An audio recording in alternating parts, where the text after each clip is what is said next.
Get ready for the dictation. 10 seconds, 5 seconds, start. நமது நாடு சுதந்திரம் பெற்று 27 ஆண்டுகள் ஆகிவிட்டன. என்றாலும் உணவு உற்பத்தியில் இன்னும் சுய தேவையை பூர்த்தி செய்ய இயலாத நிலையில்தான் உள்ளோம் என்பதை நாம் ஒப்புக்கொள்ள வேண்டியவர்களாக இருக்கிறோம். இன்றைய நாட்டு நிலையும் இதைத்தான் நமக்கு உணர்த்துகிறது. பருவமழை தவறியதே இந்த நிலைக்கு முக்கிய காரணமாக அமைந்திருக்கிறது. வளர்ந்து வரும் நமது நாட்டின் பொருளாதாரத்தை இந்த நிலை பெரிதும் பாதிக்கிறது. கடந்த பல ஆண்டுகளாக நாட்டு மக்களின் இன்றியமையா தேவையான உணவுப் பொருள்கள் உற்பத்தியில் அரசு உன்னிப்பான கவனம் செலுத்தி வந்துள்ளது என்பதை மறுக்கவோ மறக்கவோ முடியாது.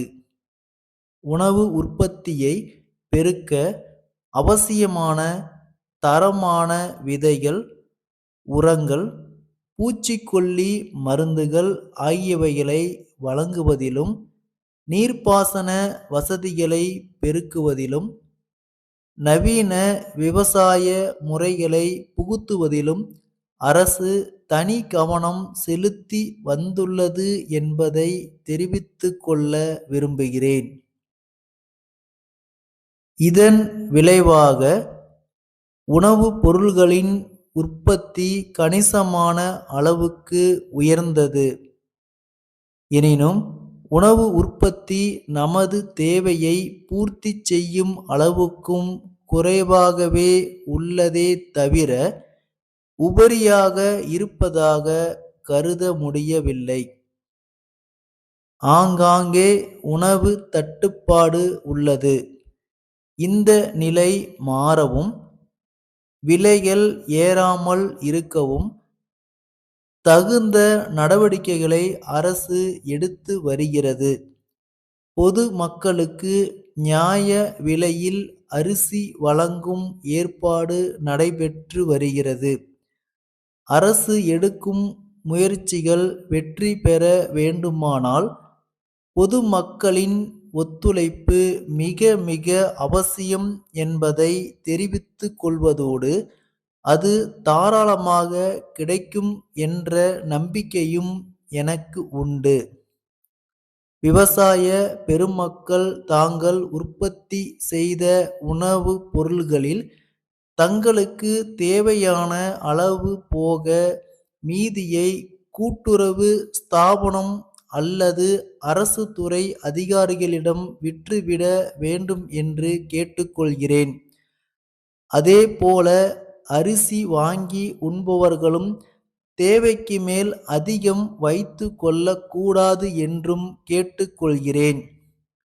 கடத்தல், பதுக்கல் போன்ற சமூக விரோத நடவடிக்கைகளில் ஈடுபடுபவர்களை பற்றி ஆங்காங்குள்ள அரசு அதிகாரிகளின் கவனத்திற்கு கொண்டு வருவது ஒரு சிறந்த மக்கள் சேவை என்பதை வலியுறுத்த விரும்புகிறேன். இத்தகைய செயல்களில் ஈடுபடுபவர்களின் மீது அரசு கடுமையான நடவடிக்கை எடுக்க தவறாது என்பதையும் இந்த சமயத்தில் தெரிவித்துக் கொள்ள விரும்புகிறேன். உணவு உற்பத்தியில் அபிவிருத்தி காண வேண்டுமானால் கிராமங்களின் வளர்ச்சியிலும் விவசாயிகளின் முன்னேற்றத்திலும் அதிக கவனம் செலுத்துவது இன்றியமையாததாகும். கிராமங்களில் உள்ள மனித சக்தியையும் இதர வசதிகளையும் பெரும் அளவுக்கு பயன்படுத்தி அதன் மூலம் சிறந்த நன்மைகளை பெற திட்டங்கள் தீட்டப்பட வேண்டும் என்று அவர் வற்புறுத்தி வந்தார்.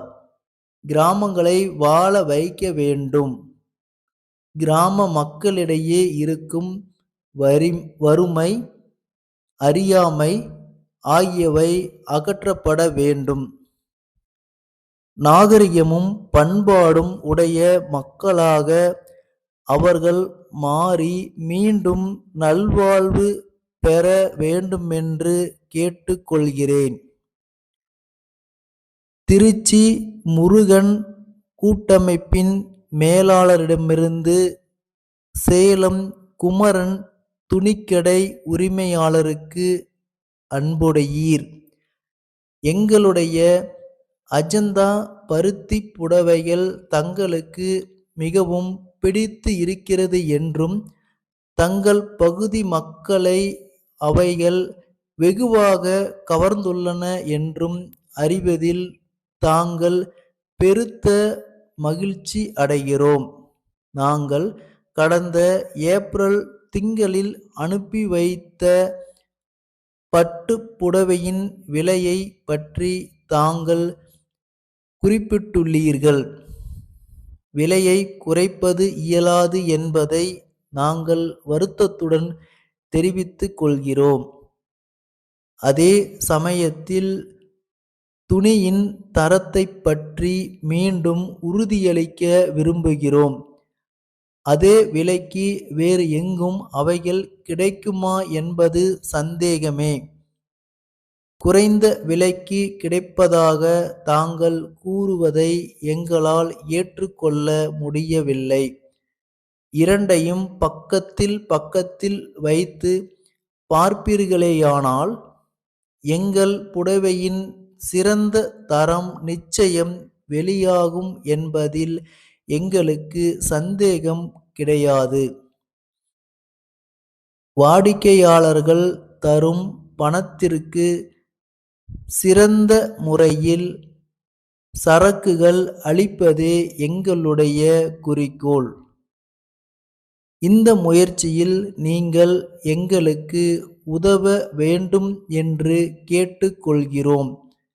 தங்கள் நம்பிக்கையுள்ள ஸ்டாப்.